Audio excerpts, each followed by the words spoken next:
आणि बुलेटिनच्या सुरुवातीलाच महत्त्वाची आणि मोठी बातमी आहे। कोल्हापूर जिल्ह्यातील रांगोळी गावच्या ग्रामपंचायत सदस्याचा निर्घृणपणे खून झाल्याची धक्कादायक घटना उघडकीस आली आहे। लखन बेनाडे असे या व्यक्तीचं नाव आहे। पत्नी लक्ष्मीने साथीदारांसह ही हत्या केल्याची माहिती पोलिसांनी दिली आहे। गेल्या 8 दिवसांपासून बेनाडे हे बेपत्ता होते।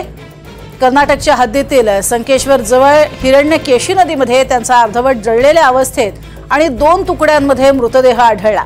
अपहरणाचा कट रचून हा खून केल्याचा पोलीस तपासात ही बाब उघड झालेली आहे। या प्रकरणी पोलिसांनी एका महिलेसह 5 जणांना अटक केली आहे। लग्न झाल्यानंतर विविध पोलीस ठाण्यांमध्ये फसवणुकीच्या तक्रारी देत असल्याच्या रागातनं हा खून केल्याची आरोपीकडनं कबुली देण्यात आली आहे। तर या प्रकरणी गुन्हा नोंद करण्यात आलेला आहे।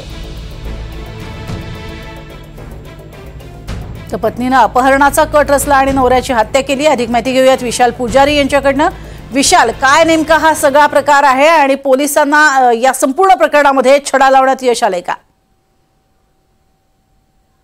नक्कीच खरं तर कोल्हापूर जिल्ह्यात धक्कादायक घटना म्हणावी लागेल, कारण गेल्या काही दिवसांपासून हा जो लखन बेनाडे नावाचा व्यक्ती आहे हा पोलीस ठाण्यामध्ये तक्रारी देत होता की त्याला ज्या महिलेने त्याचा खून केला त्या महिलेच्या विरोधात हा जो लखन बेनाडे आहे तो तक्रार देत होता।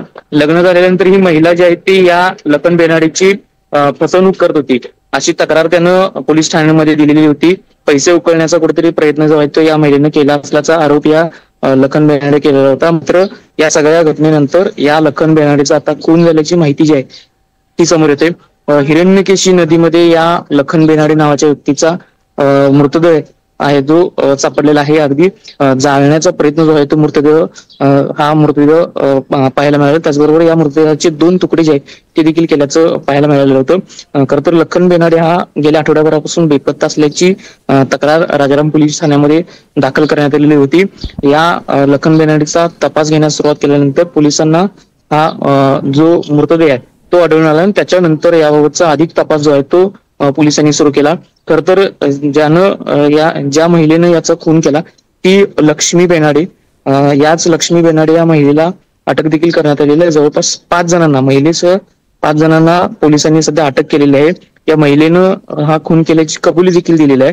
खर तर वारंवार अपमानास्पद अशा तक्रारी दाखल करत असल्यामुळं हा खून केल्याचं या महिलेनं सांगितलेलं आहे। खर तर यापूर्वी या लखन बेनाडे बाबत बातमी देखील दाखवलेली होती। मात्र त्यानंतर पोलिसांकडे सुद्धा लखन बेनाडेनं मागणी देखील केलेली होती, जीवाला धोका असल्याचं देखील सांगण्यात आलेलं होतं। मात्र तरी देखील पोलिसांनी कोणतंही ठोस पाऊल उचललेलं नाही।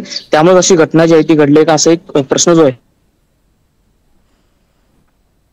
नक्कीच, आणि त्याचबरोबर यामागे आणखीन काही कारण आहेत का हे सुद्धा अर्थातच पोलीस शोधून काढतीलच। तुर्तास धन्यवाद विशाल या संपूर्ण सविस्तर माहितीसाठी।